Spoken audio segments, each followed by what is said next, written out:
Hey guys, Philip Fisher here with Bearded Brothers for Christ, and today we are talking about itineraries and an itinerary specific to the upcoming hike, and food. What are we taking with? All right, stick around.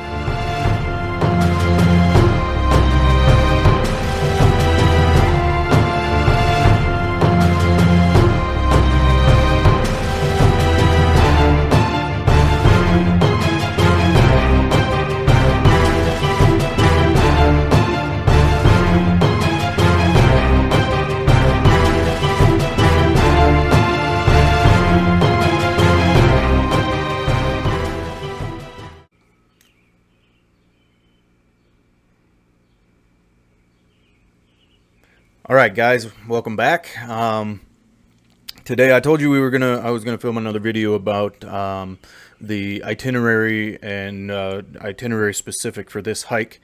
So I got it kind of broken down a little bit, and then I'll have what it looks like, what the actual itinerary is gonna look like that we leave. I'll leave one with my wife and my parents, and I'll be sending this to Steven so he can leave it with whoever he wants to leave it with. And then we will also leave a copy of it in our vehicle at the trailhead or wherever it is that we decide we're going to park. And you'll understand that comment when we get into this a little bit more. So first, here is what the itinerary as a whole is going to look like. This will be what we leave in our vehicle and leave with our family members and anybody else that we want to leave it with. So you could see it gives just kind of you got the map up here on the top part there that kind of highlights our route, or our planned routes anyway. And mind you, this has changed already, so this is not the actual itinerary we're going to leave, but this is it's just a minor change, really. It's keeping us in the backwoods a little bit longer and less drive time. So with that said, in the bottom map down there, that may or may not be on there depending on what we decide to do. If that's going to be a possibility to go towards Sky Pilot, then because it's either going to be Beartooth or Sky Pilot, depending on how things work out. So how that goes is yet to be seen. So as you see there, right in the middle there, the words just basically give a brief explanation of what each day is going to look like. Not a real in-depth explanation, just where we're starting from, where we're going to end. That's pretty much it. And then you can, like in this one, have the routes color coded and just kind of reference those color codes in there. Makes it a little bit easier to read, things like that. And then the key over there in the bottom corner, that's just for ease of reading. Whenever I'm doing these kind of things, you have to be pretty zoomed out in order to get the whole map. So the little lakes that are in there, the names may or may not appear on the map as you're zooming out.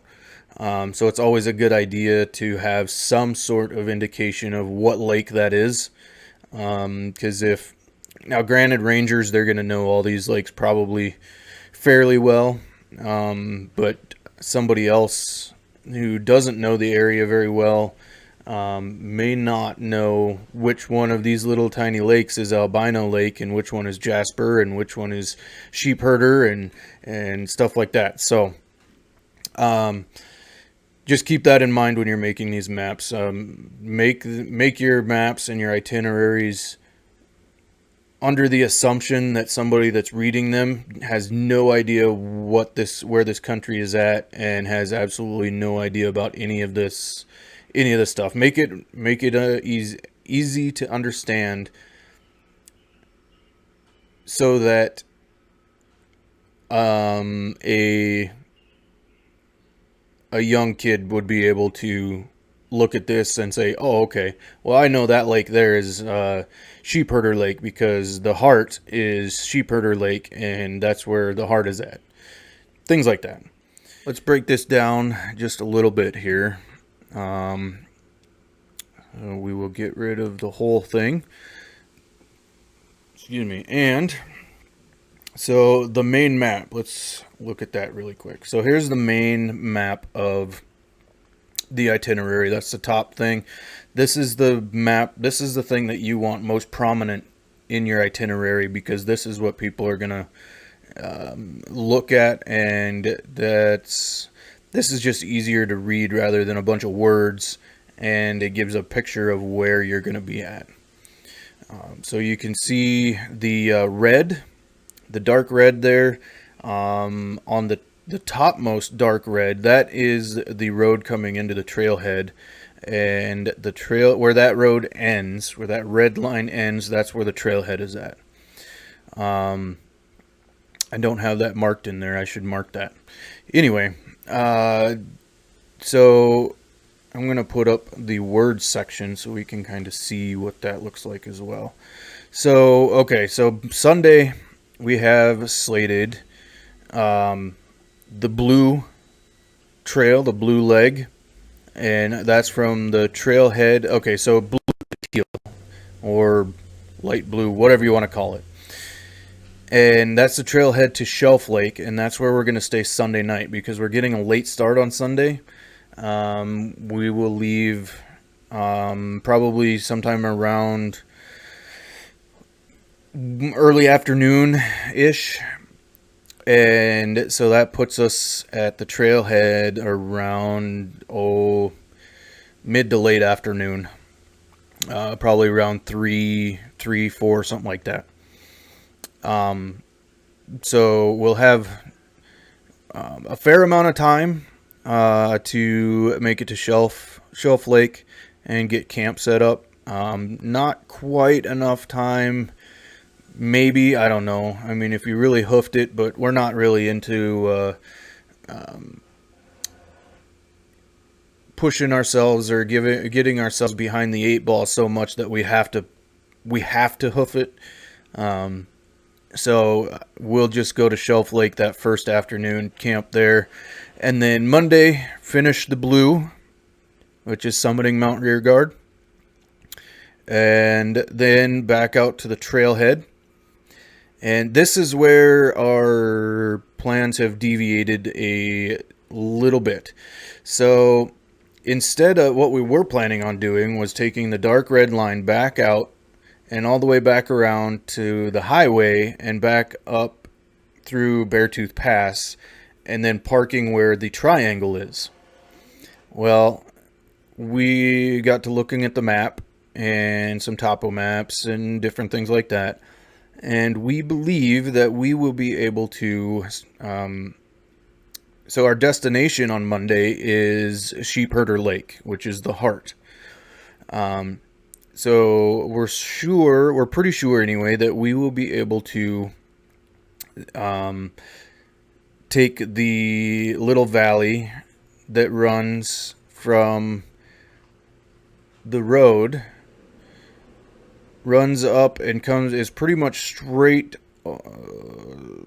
across from the Heart. So if you see the Heart there and you go kind of to the northeast-ish, and you see the little valley right there, that's the route that we are planning on taking now. So that red line will stop somewhere in there, and the yellow will continue up that valley to the teal or light blue or whatever you want to call it. And then that's where we will stay Monday night. All depending, we'll see what happens there. We may, because that's not a whole lot. That's not a very far distance to make it in a day, so we may go up a little further and check out some of these other little lakes that are up there. I don't know. We'll see what happens. Again, if we do end up changing that, we will update the itinerary as such. I don't know that we will, because we're going to have plenty of time, now that I'm thinking about it, to make all of these legs and still be able to make our scheduled hike out date. So we may just stick with what we've got here. That way it's nice, easy, relaxing hiking and stuff like that. All right, so Tuesday we'll finish the yellow from the heart. We'll go back up to the yellow, and the rest of this yellow is what Steven called the red carpet, all the way up to Spirit Mountain.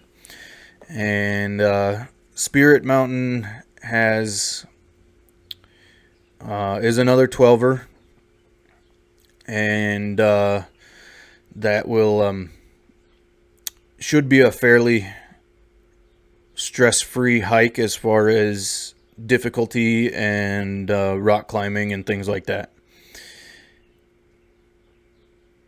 Then we're going to come back down the yellow once we've summited Spirit, which is the red dot at the end of yellow. We will come back down the yellow to the light blue, teal, whatever, and come down there and camp at Albino Lake. And that's after we survey some of this pink up here at the top, this pink sea. You can see there where there's that snowbank looking thing. That is a razorback there, and there's actually 3 different razorbacks we would end up crossing to get all the way around this sea. And we're just not totally sure about if those are going to be passable or not. If anybody that's watching this has done that, please get a hold of me. Shoot me a message, get me on Facebook, comment on this video, whatever you got to do. Let me know if those are passable or not, because that's going to be the other thing that may change, but we won't know until we get out there is the problem. So that's why there is the pink sea here, and then the green line all the way to the left of the map. That is another possible route to Beartooth Mountain. And that's why Wednesday says attempt to summit Beartooth Mountain. So depending on how that all works out, we could possibly spend the entire day trying to summit Beartooth Mountain, depending on the passability of the razorbacks, and if that green route turns out to be bad, then that could definitely change things a little bit, and we may just spend the day meandering around out there trying to find a way to get to Beartooth Mountain. And if we do, that's fine. I have no problems with that.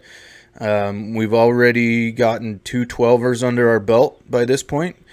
And then on Wednesday, there's a couple of different options here as well. Thursday, there's a couple of different options. There is, so we will either lake hop all these little tiny lakes just to the kind of southwest of our red carpet back to Sheepherder, and just kind of take our time and have fun and see what we can see and do some fishing. Fishing in Montana anyway. I don't have a Wyoming fishing license, so won't be any fishing at Sheepherder Lake, unfortunately. Or there is another possibility here, and I'm going to get rid of these 2 Get rid of these two. All right, so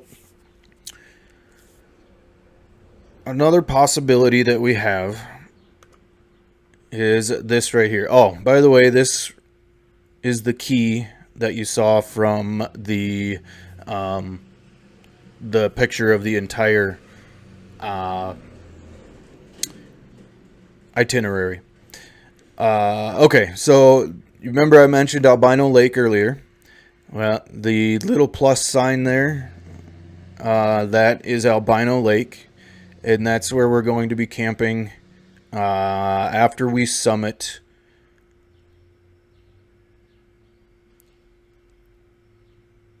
Spirit Mountain. Drew a blank there. So this is the other option that we have. Way over here, and I say way over here, it's not super far. It's an easy day hike out and back. Is Sky Pilot Mountain, which is another 12er. So if we are unable to summit Beartooth Mountain from the direction that we're going to be coming, this is another 12er that we definitely have the capability to get to and back without having to worry about getting behind on time. Okay, so that is the other option that we have. So now we'll go back to the itinerary as a whole. So other than that one minor change, this is the route that we are going to take. And I'm going to leave the green line and the pink C on there because we're not sure which route we are going to take. We won't know that until we get out there, unless one of you good people has crossed those 3 Razorbacks and can tell me that, yes, they are passable, or unless you have a rock climbing rope and a whole bunch of other gear, don't even attempt it, then that we're not going to know this until we get out there and actually see it. That's why I'll leave both of those routes on there. The one common denominator is we will be camping at Albino Lake for the last couple of nights, so that is that's kind of helps out when you have multiple routes like that, narrow things down in the event of some sort of emergency. All right, so that pretty much does it for the itinerary. So now I said that we were going to talk about food. What are we taking?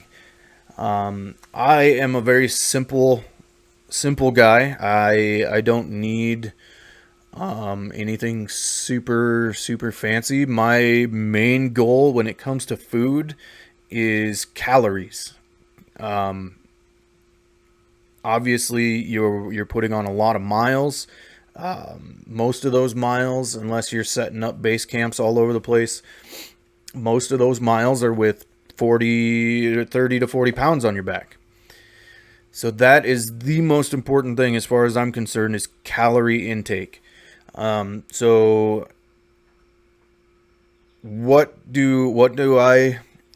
can I take with me that is super high calories but not super high weight, and cheap too, because like the all those pre-made backpacking foods, I just drew a blank. I can't think of any of them off the top of my head. I don't personally I don't use them. Number one, they're expensive. And number two, there's a lot of trash that you have to pack back out with you after you've eaten them. You got that great big, some of them are big anyway, the big plastic, whatever bags that they come in and things like that. And I mean, they do compact down a little bit, but what can I do that eliminates some of those issues that I have?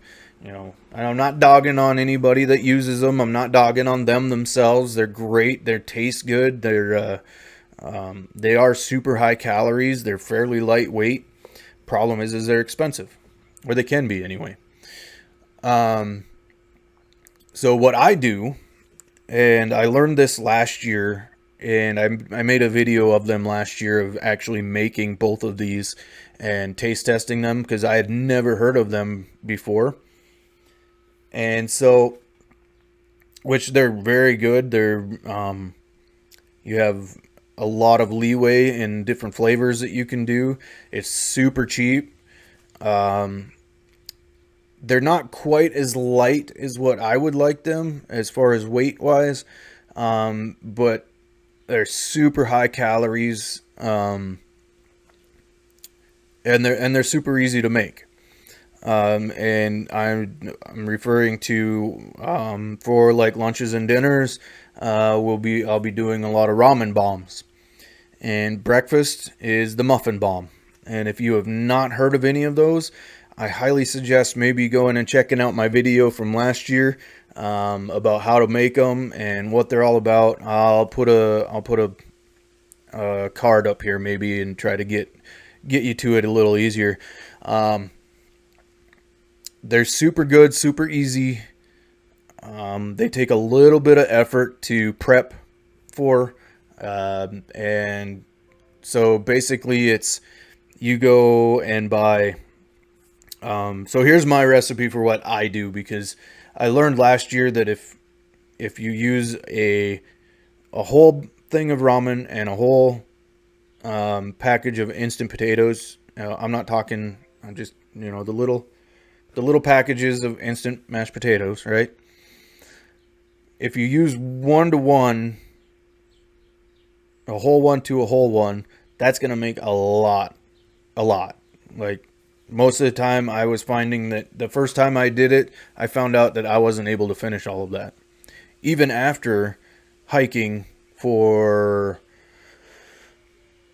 I don't even remember how far it was, but it was nasty. The first leg of our trip last year, with all the boulder hopping and off trail hiking and all that kind of stuff.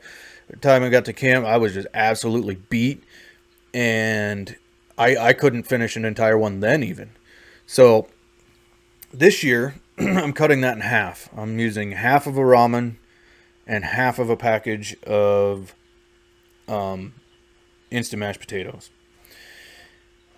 And the other thing that I learned was you want to keep them separate until you have your ramen is cooked to your preference. So I have my little, I think they're like maybe 4-inch square snack bags. And so I have mashed potatoes in one, I have ramen in the other. Or no, I'm sorry, I have mashed potatoes in one of the snack bags, and the ramen goes into a freezer Ziploc bag. The reason you want to use a freezer Ziploc bag is it can stand up to boiling water without being destroyed. So I have the ramen in the frozen or the freezer Ziploc bag, and the mashed potatoes in the snack bag. You pour your boiling water into the freezer bag. Cook your ramen to where you like it.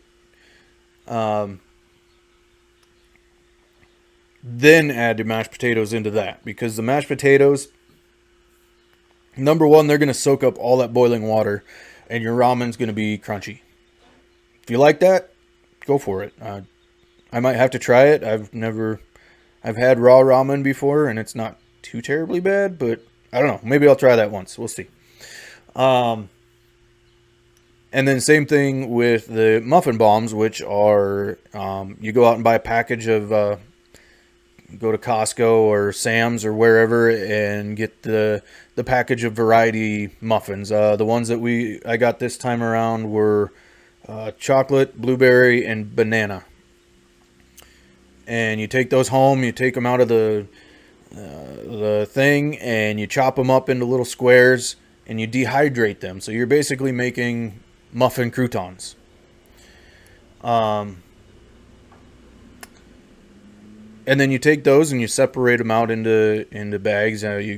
Whatever you want to do, you chocolate and banana or whatever. And then you have the oatmeal, which is just the box of variety flavored instant oatmeal. And so the instant oatmeal goes in the freezer bag. That's going to take the longest to cook. And then the muffins go in the snack bags. So, again, it's a little bulky. It's not super heavy. It's heavier than what I would like, but it's not super heavy. But the amount of calories that are in this stuff are just unbelievable.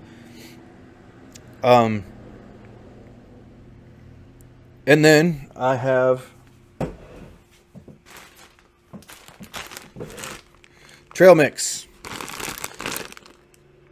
Gotta have some good trail mix.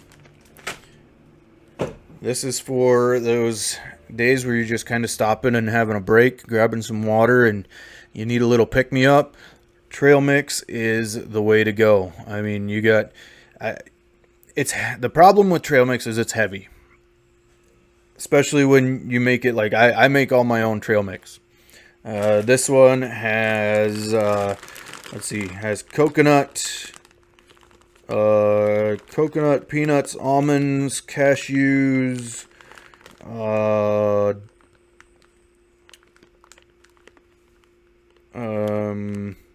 craisins, dried cherries, dried blueberries. I'm not a huge raisin fan. That's why I go with the craisins and the dried blueberries and cherries and stuff. And it also has dried figs in it. Figs are great to have with. And then I make this up way ahead of time and throw it in the freezer. I've got 2 of these half-gallon bags full. I make enough that I can give everybody that's coming with a bag. So I have a bag. Steven's gonna have a bag with him. There's these chocolate pretzel ball things. They're like chocolate covered pretzels, but they're just the little tiny balls. Those are in there too, because you got to have some chocolate in your trail mix. And let's see what else. Oh, there's different kinds of power bars that you can take.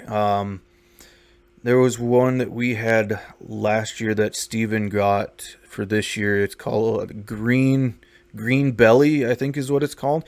Those are super, super good. They are just absolutely packed with all kinds of good stuff to get you a good pick-me-up. And it actually kind of saved our bacon last year a little bit. So definitely want to have something like that with you, whether it's trail mix or the power bars or whatever it is.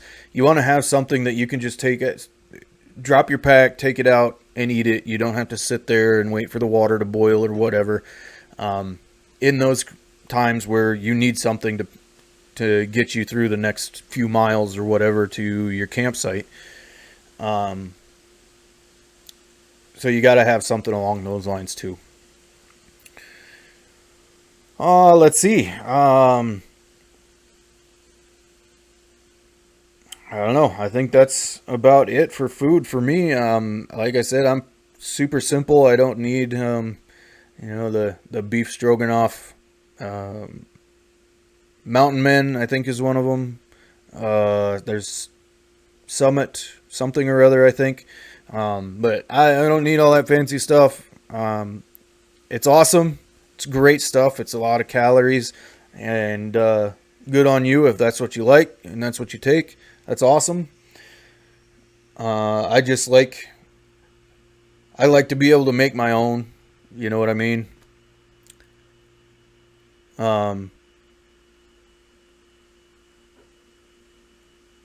Plus, I have a little more control over the flavors and whatnot that we take with us, or that I take with me. Plus, it's super easy, and I mean, the ramen bombs, they're super cheap. I mean, super cheap. I have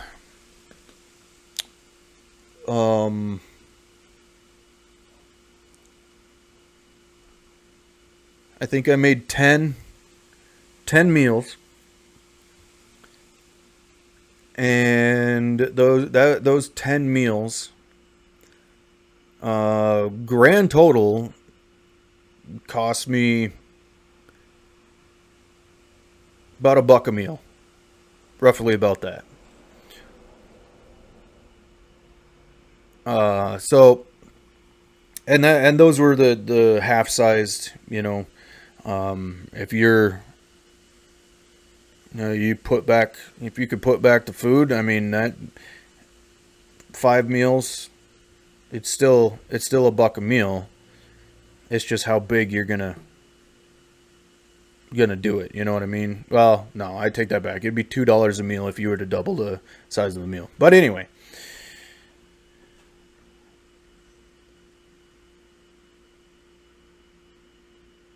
So, with all of that said, I hope you enjoyed this. And I'm super stoked. I can't freaking wait. Let me tell you how long we have. We have 12 days, 21 hours, 40 minutes, and 40 seconds. As of right now, that's how long it's going to be before we are leaving to head out into the backcountry. And I cannot wait. Cannot wait. It's going to be a blast. We're going to get some really cool video and pictures, and just being out there and not having to worry about nothing but what we got in front of us. And it's going to be great.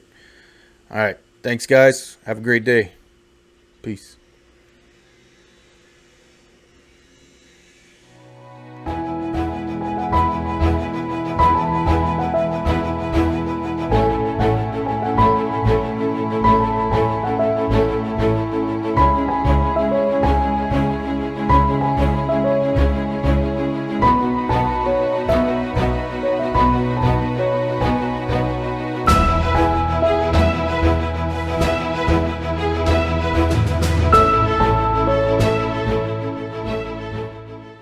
Hey guys, I hope you enjoyed this video.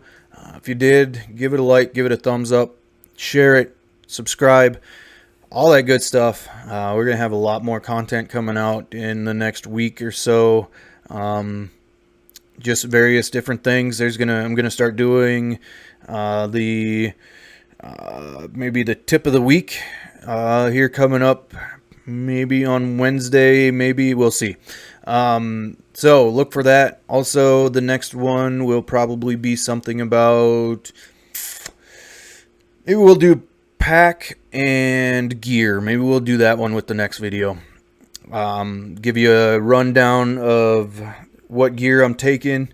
The new pack, we'll go into that a little bit. So until then, this is Philip Fisher, pleading with you, telling you, get outside, enjoy God's country, enjoy this creation that He gave us,